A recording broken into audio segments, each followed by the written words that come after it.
Hallelujah.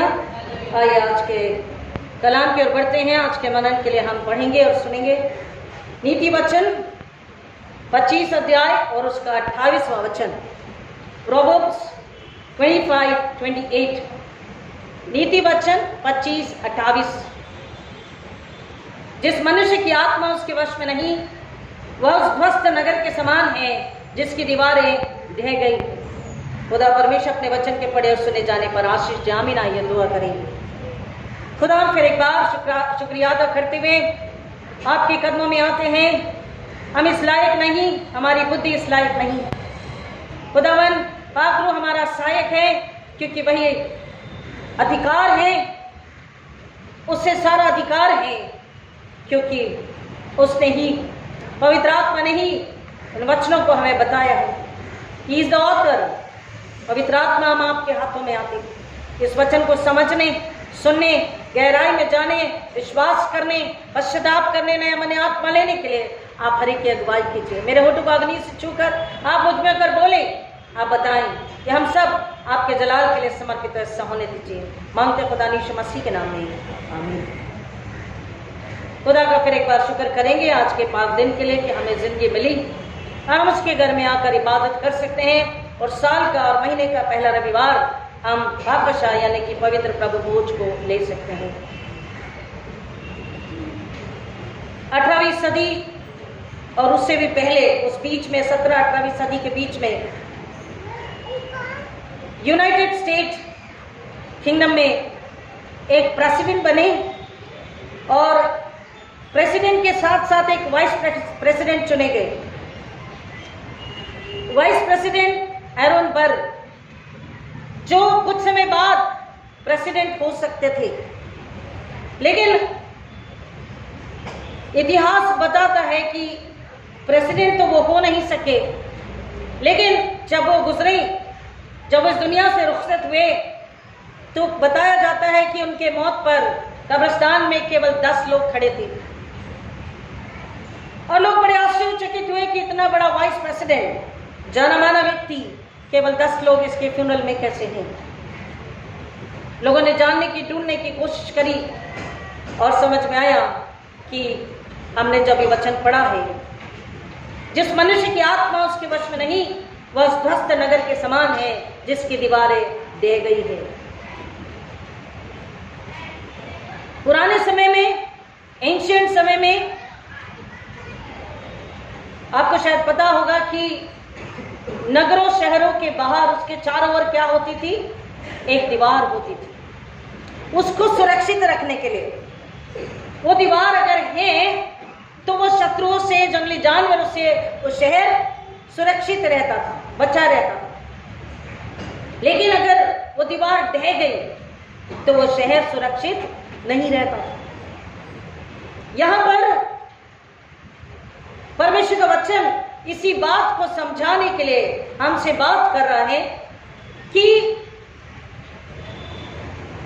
एक है शहर जो दीवार से सुरक्षित है, वहां के सुरक्षा कर्मियों से, उनके अगर वो जाग रहे हैं, वो सही से काम कर रहे हैं, तो वे सुरक्षित है। और साथ ही साथ क्योंकि हमारे पास एक आत्मा भी है, हालेलुया, हम मसीह के लोग हैं, हमारे पास रूह है, आत्मा है, तो उसके बचाव के लिए भी, उसकी सुरक्षा के लिए भी खुदा का कलाम हमसे बात करता है कि किस तरह अपनी आत्मा को हम अपने वश में रखें। कलाम क्या कह रहे हैं? जिस मनुष्य की आत्मा उसके वश में नहीं। अब कई बार वश, इस शब्द को लोग गलत समझते हैं। वश में होना, जो लोग हिप्नोटाइज करते हैं और जो लोग हिप्नोटाइज वर्ड को सुनते हैं, वो गलत फहमी में जाते हैं कि वशीकरण का मतलब, हिप्नोटाइज का मतलब गलत है। ये वो वश में करना नहीं है, ये वो वाला हिप्नोटाइजिंग वाला वश में करना वचन नहीं है। ये वचन वो है कि जैसा हम अभी 25 तारीख को हमने सुना, 28 तारीख को हमने सुना, 31 को सुना और 1 को सुना। मैंने 1 तारीख को रिपीट किया था, आप नहीं रिपीट करूंगी, चारों दिन का आपको उसे याद रखना होगा। या मेरे वीडियो सुनने होंगे। तो खुदा का कलाम हमें बता रहा है कि जो व्यक्ति, जो इंसान अपने आप को परमेश्वर के राज्य के सोचने वाले, सुनने वाले, समझने वाले और उस पर चलने वाले, the thinkers of the kingdom of haven, the followers of kingdom of haven, the seekers of kingdom of haven, परमेश्वर के राज्य के नियमों को, कायदे कानूनों को, शिक्षाओं को, वचनों को, समझ को, उसकी बात को, उसकी आज्ञा को सुनकर, समझकर, जो उसमें बने रहने वाले, जो उसे ढूंढने वाले हैं, जो उसकी चर्चा करने वाले हैं, उसके साथ चलने वाले हैं, उसके लिए भूखे प्यासे हैं, उनके साथ में अगर हम हैं। दूसरा, अगर हमारी आत्मा परमेश्वर के वचन के अनुसार चलकर पवित्र आत्मा के जरिए अपना जीवन जीती है, उसके हाथों में है, तो वो सुरक्षित है। भजन 127 भी कहता है कि अगर नगर की रक्षा, आगे बोलिए, तो जागने वाले का परिश्रम व्यर्थ। हम अपने आप, वो तो जाग रहा है बंदा, लेकिन फिर भी कह रहा है उसका जागना व्यर्थ है। तो अपने आप में हमारी सुरक्षा हम कहीं भी नहीं ढूंढ सकते। मैंने आपको क्रिसमस के दिन ही बताया, हमने सुना कि जमीन सड़क के बिना नहीं चल सकती। The earth, the world cannot function without heaven। क्योंकि वो कौन है? मालिक है, राजा है। हम कौन है? गवर्नमेंट है। Church is the government agency, और उसको उसके नियमों के अनुसार, उसकी आज्ञाओं के अनुसार, उसके वचनों के अनुसार, उसकी शिक्षा के अनुसार, उसके नियम कानून के अनुसार उसको चलना है, उसको जीना है। तभी वो अपनी आत्मा को अपने कंट्रोल में रख पाएगी। इसका मतलब है, दूसरा इसका शब्द अगर हम जानना चाहेंगे तो है संयम। संयम, अगर संयम है, देखिए एक दो वचन को पढ़ते आप और समझ पाएंगे। उसी किताब का नीति वचन 16:32 और 14:29 अगर मिलता है तो पढ़िए। नीति वचन यानी कि प्रोवर्ब्स, उसका 14:29 और 16:32 किसको मिला? जोर से पढ़िए।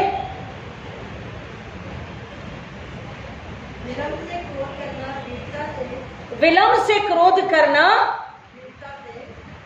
जोर से, वीरता से, और अपने मन को वश में रखना शहर को जीतने से भी उत्तम है। क्या कह रहा वचन? हर कोई बाइबल खोलिए, प्लीज खोलिए। आपने अगर नहीं भी लाई है तो वहां पर बाइबल है। जिसके जिसके पास बाइबल खुली है,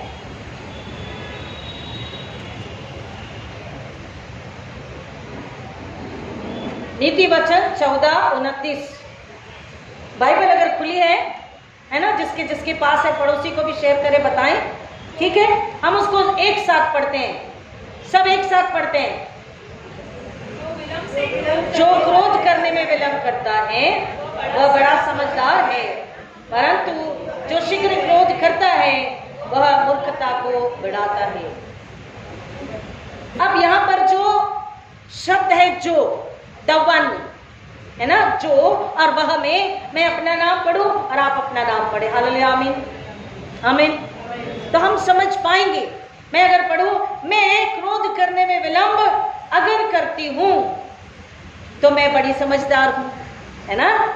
हम खुद पढ़े, जेंट्स बोले मैं बड़ा समझदार हूं अगर मैं क्रोध करने में विलंब करता हूं, परंतु मैं अगर शीघ्र क्रोध करता हूं तो मैं मूर्खता को बढ़ाता हूं। क्योंकि क्रोध कौन करता है? क्रोध कौन करता है? शत्रु, बैरी, अप्रवोक भी वही करता है, लेकिन प्रवोक उसे ही कर पाता है जो कमजोर है, जो उसको पता है कि इसकी आत्मा इसके वश में नहीं है। जो कवच है, कवच, कवच वचन का, परमेश्वर की संगति का, परमेश्वर की उपस्थिति का। जब इस्राएली चल रहे थे तो उन्होंने क्या बोला? दिन में क्या बना? संडे स्कूल के बच्चे गाते, दिन में ना ना ना ना ना ना ना ना डैश में कर रही हूँ, गा मुझे पता है लेकिन गा रही हूँ। और रात में क्या बना?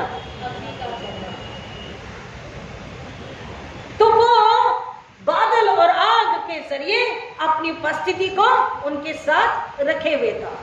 हालेलुया। हम जब वचन में, उसके भय में, उसकी इच्छा में, उसके साथ, उसकी उपस्थिति में चल रहे हैं तो हमारी आत्मा हमारी सुनेगी, क्योंकि हम ऑलरेडी सप्लाई को पाकर, हालेलुया आमीन बोलिए, ऊपर से सप्लाई है। अगर हम वचन में, उसके अनुसरण में, उसके भय में, उसकी उपस्थिति में, उसकी हुजूरी में, उसमें छुपकर जब हम चल रहे हैं, जीवन जी रहे हैं, काम कर रहे हैं, नौकरी कर रहे हैं, पढ़ाई कर रहे हैं, बात कर रहे हैं, रिश्ता जी रहे हैं, तो ऑलरेडी हमारे ऊपर सप्लाई जारी है। हम उसमें जब चल रहे हैं तो हमारी आत्मा ऑटोमेटिकली अपने आप संयम में है। और जिसकी आत्मा संयम में है वो क्रोध से, भड़काने वाली बातों से, शैतान का काम है भड़काना, शैतान का काम है झगड़े लाना, तो वो उससे, वो आत्मा बची रहती है। संयम की वजह से, धीरज की वजह से। यहां पर बोल रहा है विलंब, यानी कि जल्दबाज। मतलब हमें क्या करना है? धीरज रखना है, धीरज रखना है। और जब हम धीरज रखते हैं, हमारी आत्मा हमारे दिमाग पर, हमारी सोच पर हावी होती है। और जब हमारी आत्मा, हमारी सोच, हमारे शरीर, दिमाग पर हावी होती है तो नुकसान गलत नहीं होता। हालेलुया आमीन। यही बात वचन बता रहा है कि जैसे उस शहर की दीवार ढह गई है तो वो शहर कैसा हो गया है? असुरक्षित। अगर कवच हट गया है, अगर कवच हट गया, कवच अगर हट गया, दिस इज अनकवर्ड, है ना, अनकवर्ड। वैसे ही मैं और आप इस वचन में, आत्मा में अगर छुपे नहीं है, ढपे नहीं है तो अनकवर्ड है। घर में अगर आप डाइनिंग टेबल पर या किचन में आपने खाने की चीज खुली रख दी, कोई भी खाने की चीज आपने खुली रख दी, या जिस चीज में आटा है, शुगर है, whatever the things are there, milk है, आपने अगर उसे खुला रख दिया तो क्या होगा? क्या होगा? नहीं, खराब होने से पहले क्या होगा? चींटी, कीड़े, कॉकरोचेस, क्योंकि वो कवर नहीं है। आपकी चीजों का नुकसान है। कई बार चीजें खुली है, स्पून डला हुआ है और कवर लगा दिया, लेकिन साइड से कॉकरोच को जाने की जगह है। तो नॉनवेज के साथ एक और नॉनवेज, दो non veg, wow very tasty. Chicken के साथ कॉकरोच, बिना हड्डी वाला एक और चिकन, छोटा छोटा, काला काला, लाल रंग का। कितने जल्दी हमारा रिएक्शन आया, ची ची ची, गंदा। दैट्स करेक्ट, सही है। लेकिन वैसे ही पवित्र आत्मा भी हमसे सुनना चाहता है, क्रोध के लिए, संयम नहीं रखने के लिए, गुस्से के लिए, धीरज खो देने के लिए हम क्या बोले? छी छी छी, ना ना ना। हालेलुया आमीन आमीन। पवित्र आत्मा भी यही सुनना चाहता है, क्योंकि वो भी कॉकरोच से ज्यादा गंदा है। कॉकरोच तो थोड़ा ही गंदा है, फिर भी कई लोग कॉकरोच चटनी बना के खा लेते हैं।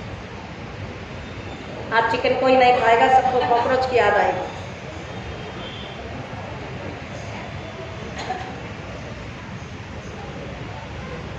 परमेश्वर का वचन बहुत ही मीठा है, बहुत ही सुंदर, सरल है, सीधा है, लेकिन दो धारू तलवार भी है। वो काटता, मारता, छांटता, बनाता है। जिस मनुष्य की आत्मा उसके वश में नहीं, वह ध्वस्त नगर था। हम असुरक्षित हैं, क्योंकि हम ढके और छुपे नहीं हैं। हम वचन में अगर छुपे नहीं हैं तो हमारी आत्मा नग्न है, नेकेड है। जैसे उस बिना दीवार के शहर पर शत्रु कभी भी किसी भी समय पर आकर वार कर सकता है, और ऐसा इतिहास में हुआ है। बाइबल में भी ये बात है बेबीलोन शहर के विषय में। मेरा वो टॉपिक नहीं है, आप बाद में घर जाके पढ़ सकते हैं, और इस 28 को भी पूरा घर में जाकर पढ़िएगा। अगर अपनी जुबान, अपना गुस्सा, अपनी इमोशन, अपनी भावनाएं, अपनी चाहतें, अपनी लालसाएं, अपनी इच्छाएं हमने अपने कंट्रोल में अगर नहीं रखी, तो वचन कह रहा है हमारी आत्मा हार गई। हमारी आत्मा को हमने खुद हमारी आत्मा को दबोच दिया। हमने खुद अपनी आत्मा को हरा दिया। हमने खुद हमारी आत्मा को नुकसान में डाल दिया। हमने खुद हमारी आत्मा को परमेश्वर से अलग कर दिया। वह उस ध्वस्त नगर के समान है जिसकी दीवार ढह गई। अगर संयम नहीं है, धीरज नहीं है, तो वो दीवार नहीं है, और वो सुरक्षाहीन जीवन है जो मसीह है, वो सुरक्षाहीन जीवन जी रहा है। दो प्रकार की जमीनें हैं। एक फसल तो दे रही है, वही बीज डाला गया, वही गुड क्वालिटी का बीज डाला गया, और अच्छी ही क्वालिटी का खाद और पानी डाला गया। लेकिन एक जमीन ने फसल दी जरूर, लेकिन उतनी मात्रा में नहीं दी जितनी देनी चाहिए। और वहीं पर दूसरी उपजाऊ जमीन है जिसने बहुतायत की फसल दी। क्यों? क्योंकि वो जमीन उपजाऊ थी। बीज तो वही है, आप समझ रहे, बीज तो वही था, लेकिन जमीन उपजाऊ नहीं थी। ये वचन बीज है। हमारी आत्मा, मेरी और आपकी आत्मा किस तरह से उसे लेती है, कितना उसे लेती है, कितना संजो के रखती है, कितना उस पर बनी रहती है, कितना उसकी आज्ञा का पालन करती है, कितना वचन को खा पी कर पहनोड़ कर उस वचन के अनुसार जिंदगी को जीती है, उस पर डिपेंड करता है कि हमने अगर विश्वास, फेथ, विजन यानी कि दर्शन को लेकर नए साल में नया साल कैसा होगा, हर कोई दिसंबर महीने से चिल्लाना शुरू करता है, सोचना शुरू करता है, भाई नया साल तो आ रहा है लेकिन कैसा जाएगा पता नहीं। हाँ पता नहीं, मुझे तो बहुत डर लग रहा है, सच में पता नहीं कैसे होगा। भाई दिसंबर गया नहीं है, जनवरी आया नहीं है, अभी से जनवरी की फिक्र है। लेकिन कलाम क्या कहता है? फिलिपियंस 3 और 4 को घर में जाके पढ़िएगा। वो कह रहा है कल का पिछला छोड़, उसे वही रख दे,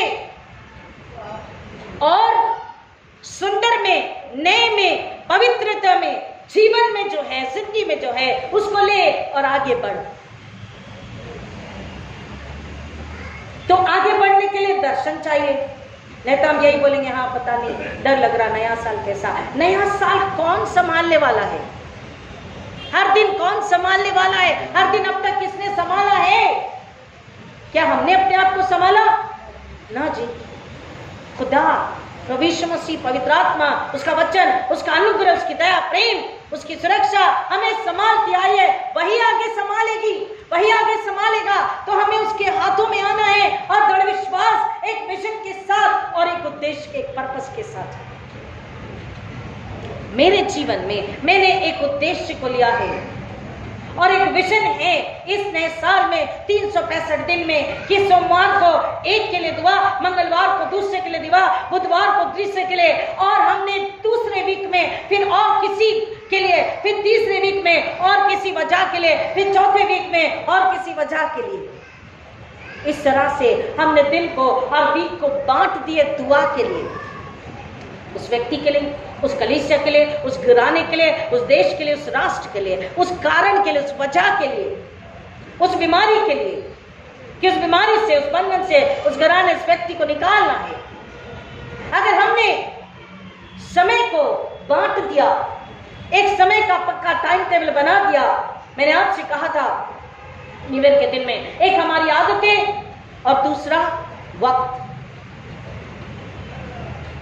मैंने बताया था एक आदत है जो हमें पीछे ढकेलती है, हमारी सोच पीछे ढकेलती है कल में, लेकिन खुदा का कलाम कहता है आगे तुझे बढ़ना है, मसीह में तुझे आगे बढ़ना है, तुझे आज में जीना है और आगे बढ़ना है। तब तेरी आत्मा संयम में, खुदा की सुरक्षा में, उसके पाक हाथों में, उसके पाक इरादों में, हालेलुया आमीन, उसके इरादों में आगे बढ़ेगी।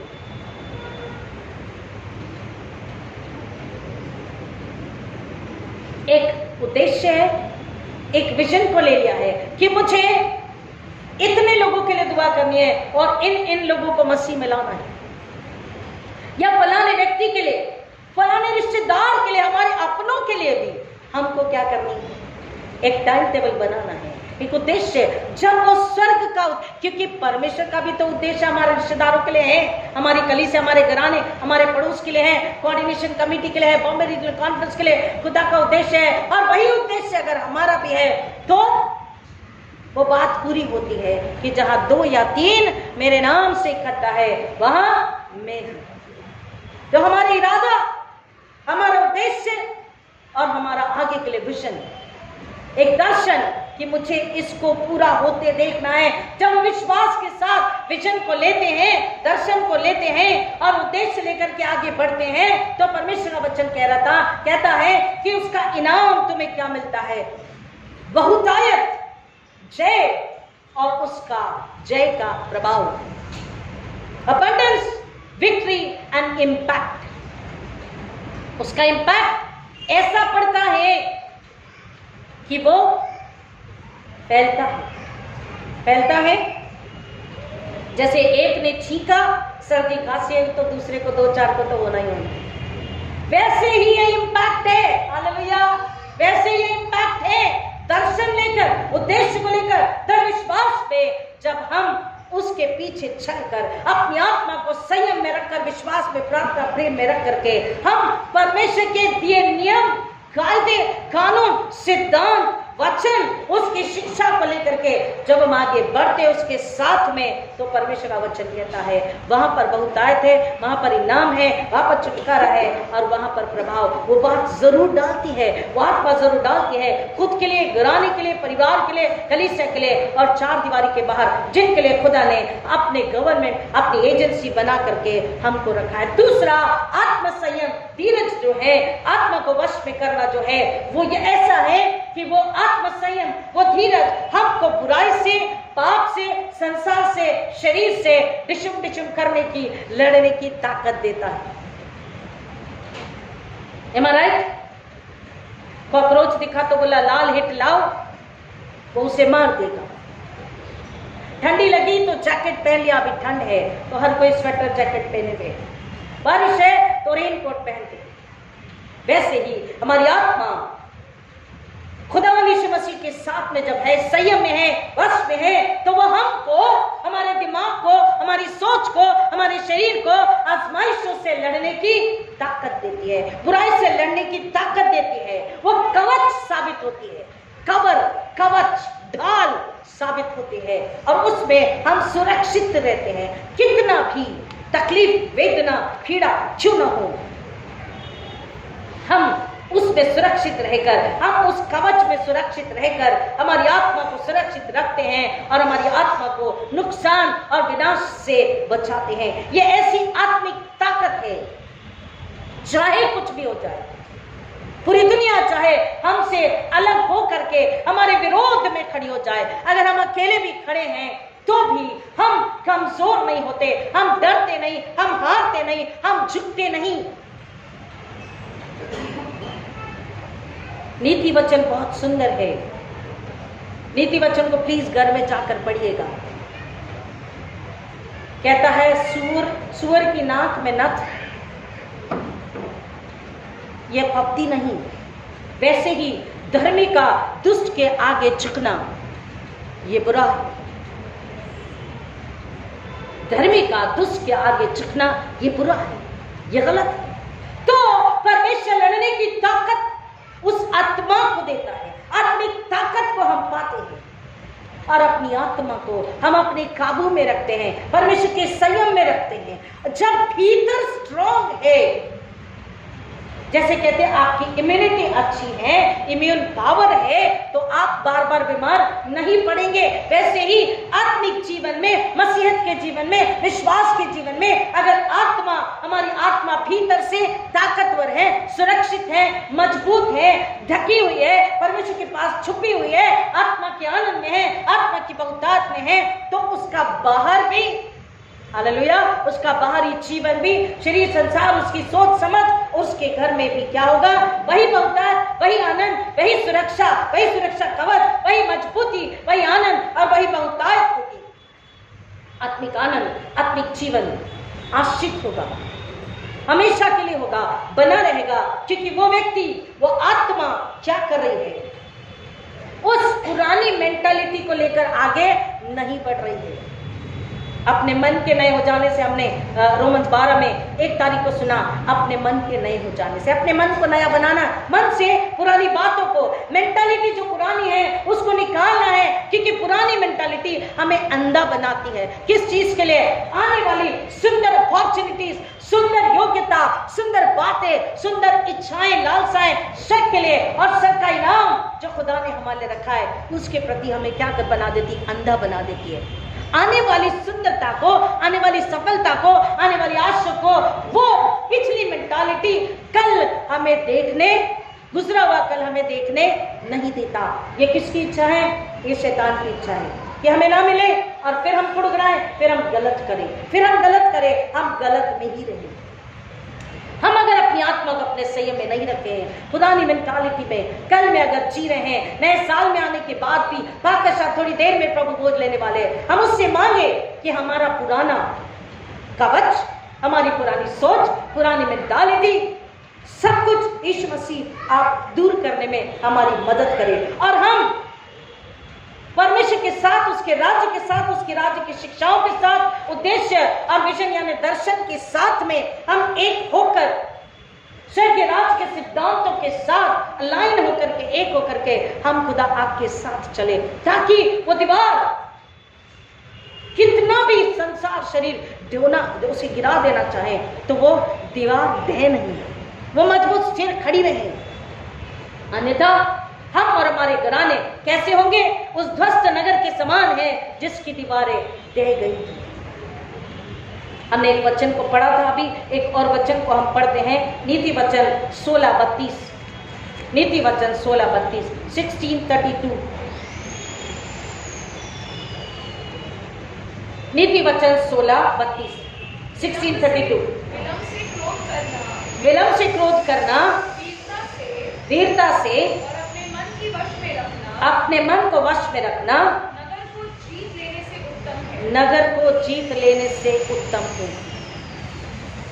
फिर से एक साथ पढ़ेंगे, अगर हम चाहते हैं वचन कर लेके जाए एक साथ। विलंब से क्रोध करने वाला तो वीर योद्धा से और अपनी आत्मा को वश में करने वाला नगर के जीतने वाले से भी उत्तम है। हालेलुया, आमीन। हम अपने नाम को रख करके अगर वहां पढ़ते हैं, विलंब से क्रोध करने वाला तो वीर योद्धा, जैसे कि मैंने उस दिन बताया कि जब हम खेलते हैं, स्पोर्ट्स खेलते हैं, तो हर कोई चाहता कि मैं जीतूं, है ना। घर में, कलीसिया में, हम घर में भी रिश्तेदार बैठते हैं, खेलते हैं, हम चर्च में, स्कूल में, कॉलेज में, ऑफिस में, हम सोचते हैं हम जीते। अगर कोई जीत जाता है तो हमें थोड़ा सा तो मन में, है ना, थोड़ा तो लगता है, ठीक है हमारा भाई जीता, हमारे अंकल आंटी, हमारे कलीसिया वाले जीते, लेकिन कहीं ना कहीं हार जो है कचोटती है ना। थोड़ा सा तो लगता है कि काश हम जीत पाते, बस थोड़ा ही गलती हो गई, नहीं तो हम तो जीत गए, है ना।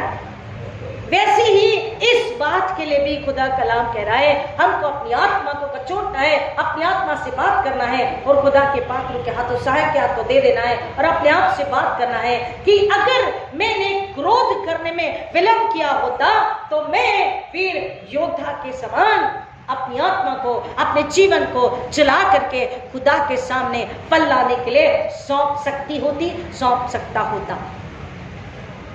अगर हम वचन को इस तरह पढ़ेंगे तो हम समझ पाएंगे और हम उसके साथ चलने के लिए अपने आप को सौंप पाएंगे। विलंब से क्रोध करने वाला तो वीर योद्धा से और अपनी आत्मा को वश में करने वाला नगर के जीतने वाले से भी उत्तम है। कितना भी बड़ा योद्धा या कितना भी बड़ा जीत किसी ने हासिल करी है, बहुत बड़ा इनाम भी पा लिया, लेकिन अगर उसकी आत्मा हार गई या कमजोरी में है या कवच के बिना है, तो वो जीत हार है। और हमें क्या करना है? उसके लिए भी और खुद के लिए भी दुआ करनी है। कलाम बोलता है दुआ करनी, न मजाक उड़ाएं न ठट्टा करें, हम क्या करें? दुआ करें कि खुदा हमको भी, मुझको भी और उस इंसान को भी, हमारे लोगों को भी तू क्या कर, विलंब से क्रोध करने वाला योद्धा होने के लिए और अपनी आत्मा को वश में करने वाली आत्मा बनाने के लिए आप मदद कीजिए, ताकि वो ऐसी आशीष हो जो नगर को जीतने से भी उत्तम आशीष है। खुदा का कलाम कह रहा है मैं जल्द तुम्हें लेने के लिए आने वाला हूं और मैं तुम सबको तैयार देखना चाहता हूं। तैयारी कैसी? बैंक बैलेंस, घर मजबूत, हमने बच्चों के लिए घर बना के रख दिए, बच्चों को कोई तकलीफ नहीं होने वाली। ये अच्छी बात है, माँ बाप कहते हैं कि हमने बच्चों के लिए सब कुछ करके रख दिया, हमारे बच्चों को, यहाँ तक कि उनकी बीवी बच्चों को, नाती पोतों को किसी बात की तकलीफ नहीं होगी। लेकिन साथ ही साथ खुदा का कलाम कहता है एक और घर है जिसको बनाने के लिए यीशु मसीह ने कीमत चुकाई है। वहां पर कदम रखने के लिए हमको अपनी तैयारी पूरी करना जरूरी है। यीशु मसीह पूछ रहे तुम्हारी आत्मा तैयार है या नहीं? खाली उदाहरण बता करके खत्म करती हूँ। यूसुफ, एस्तर, दानियल और पौलुस, इन्होंने अपने जीवन में अपनी आत्माओं को पहले वश में किया, बाद में उन परिस्थितियों को जो उनके सामने विपरीत परिस्थितियां थी, हालेलुया, थी विपरीत परिस्थितियां यूसुफ के सामने, दानियल के सामने, एस्तर के सामने, पौलुस के सामने, लेकिन उन्होंने पहले they didn't master the circumstances first, they mastered their own thinking, their own mind, their own body, their own souls, their own spirits, their own thoughts. उन्होंने, यूसुफ ने, दानियल ने, एस्तर ने, संत पौल ने क्या किया? पहले अपने आप पर जय पाई, अपने आप पर संयम, अपने आप पर कंट्रोल, अपने आप पर नियंत्रण और यीशु मसीह पर दृढ़ विश्वास। और फिर उन्होंने उनके सामने जो परिस्थितियां थी उस पर, उसको मास यानी कि उस पर रूल किया, उसको हराया और उन्होंने खुदा के लिए महिमा लाई और खुद के भी भविष्य को आशीषित किया। और उनकी वजह से क्या यूसुफ अकेला आशीषित हुआ? कमान फास्ट नहीं, उसका पूरा कुंबा खानदान। क्या इस तरह के लिए आशीषित हुई? नहीं, उसके पूरे राज्य के लोग। क्या दानियल अकेला आशीषित हुआ?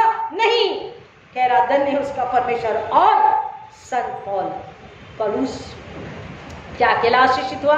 नहीं प्रियो, ये आशीष बांटने के लिए है। हमने सेत में मुफ्त में बहुतायत में पाया, हमें बांटने के लिए परमेश्वर के पवित्र आत्मा के हाथों में वो पात्र बनना है और उससे मांगना है कि खुदा हमारी मदद कीजिए। कल को त्याग दे, अपने गुस्से को त्याग दे, अपनी इच्छा लालसाओं को त्याग दे, अपने गमन अहंकार को त्याग दे, अपने स्वार्थ को त्याग दे। दुष्टता के आगे न झुके, क्योंकि धर्मी का दुष्ट के आगे झुकना बुरा है। शैतान को कुचलना है, हमारा सिर्फ यीशु है, उसकी महिमा हमें लाना है और उससे मांगना है कि खुदा हमारी मदद करे, क्योंकि हमारी आत्मा हमारे वश में रहेगी तो हम ध्वस्त नगर के समान, खुले नगर के समान, जो कभी भी आक्रमण उस पर आ सकता, वह हार सकता है, लूटा जा सकता है, ऐसा नगर हमें नहीं बनना है। मसीहत के जीवन में हमारा जिस्म यानी शरीर, हमारी रूह यानी हमारी आत्मा, हमारा दिल और हमारा दिमाग, हमारी सोच, हमारा सब कुछ खुदावन आप में छुपा रहे, आप में ढपा रहे, आपके साथ रहे, आपके शिक्षा विधि नियम कानूनों में रहे, शर्त के कानून में आपके साथ चले, ताकि वो वश में रहे। जब हम बोले कि ये काम खुदा के जलाल के लिए करना है, ये दुआ खुदा के जलाल के लिए करनी है, कई बार मन भी नहीं करता कि इस व्यक्ति को माफ कर दूं, लेकिन अंदर से आवाज आती है कि तुम किसके हो और तुम्हें क्या करना है, क्योंकि मैंने तुम्हें माफ किया। हालेलुया। कल को जब तक नहीं निकालेंगे हम हारते ही जाएंगे, लेकिन कल को जब निकाल देंगे, हम आज में जिएंगे तो आने वाला कल धार्मिकता का मुकुट, जैसा पौलुस कहता, मैं अपनी दौड़ पूरी कर चुका, विश्वास की रक्षा करी, मेरे लिए धार्मिकता का मुकुट रखा है और धर्म से न्याय करने वाला वो मुकुट मुझे देने वाला है। आज हमारी क्या चाहत और क्या लालसा है? किसके हाथ से मुकुट चाहिए? किससे तारीफ चाहिए? किससे तारीफों के पुलिये बांधने चाहिए? और वचन कहता है, क्या खुद अपनी तारीफ खुद करें? घर जाके प्लीज पढ़िएगा 27वां वचन, अधिक शहद खाना अच्छा नहीं, ना अपना ही सम्मान खोजना कोई सम्मान है। कोई और सम्मान करे तो बात है, खुद का सम्मान, खुद की। ये पूरा अध्याय अगर आप पढ़ेंगे तो 28 वचन को समझ पाएंगे। जिस मनुष्य की आत्मा उसके वश में नहीं, वह उस ध्वस्त नगर के समान है जिसकी दीवारें ढह गई हैं। प्लीज 28 को घर में जाकर पढ़िएगा, जो हमें बताता अपनी जुबान, अपनी आंख, अपने कान, अपने दिमाग को, अपने मोबाइल को, अपनी सोच को हम कैसे कंट्रोल में रखें ताकि गुनाह ना हो, हम ध्वस्त न पाए जाएं, लूट न लिए जाएं शैतान अंधकार के राज्य के जरिए, लेकिन हम और बख्शिशों को, आशीषों को, इनामों को परमेश्वर के जरिए पाते रहे, ताकि उसे देखकर एक और आत्मा बोले, हाँ मुझे भी इनका देने वाला चाहिए। कौन है वो? मुझे भी चाहिए। कोई तो कहना चाहिए, हमें बताए वो कौन है, और तब हम बताएंगे वो कौन है, यीशु मसीह। हालेलुया। खुदा इस वचन की गहराई में जाने आशीष करे। आइए दुआ करें। खुदा ना आपका शुक्र करते हैं और आपसे दुआ मांगते हैं कि जो वचन सुना उसको खाए पिए, उसको आत्मा को उड़ाएं, उस पे बने रहें, उसके साथ चले, उसके लिए जिए, उसकी महिमा के लिए जिए, क्योंकि आपने अपने वचन को अपने नाम से बड़ी महिमा दी है। खुदावन, हम आपके वचन की महिमा के लिए समर्पित हो जाएं, अपने आप को अपने घराने के साथ सौंप दे। मैं अपने आप को अपने घराने, अपनी कलीसिया के साथ सौंप देती। इस वचन के जलाल, इसकी महिमा के लिए हमें छू के पाक करें। खुदावन, हर एक को नया बनाए, इस्तेमाल कीजिए। खुदावन, बहुत सफल आपकी महिमा के लिए आए, ये फजल मैं आपसे मांगती हूँ। आपकी मेज के आगे आ रहे खुदावन, हर एक कल को त्यागे, आज में जिंदा होकर सच्चे पश्चाताप धन्यवाद के साथ यीशु के मांस लहू को खाए पिए, ताकि आप में, जीवन में, नए जीवन में, बहुतायत के जीवन में कदम रख के आपके लिए फल ऐसा होने दीजिए। आपने दुआ को मिलकर शुक्र करते मांगते यीशु के नाम में, आमीन। और अब हमारे पुनरुत्थित प्रभु यीशु मसीह का अनुग्रह, परमेश्वर पिता का प्रेम, पवित्र आत्मा की संगति और शांति आप सबके साथ, खास जो पहली बार सुन रहे सुने उनके साथ यीशु के आने तक हमेशा हमेशा बनी रहे। आमीन। हालेलुया। God bless you.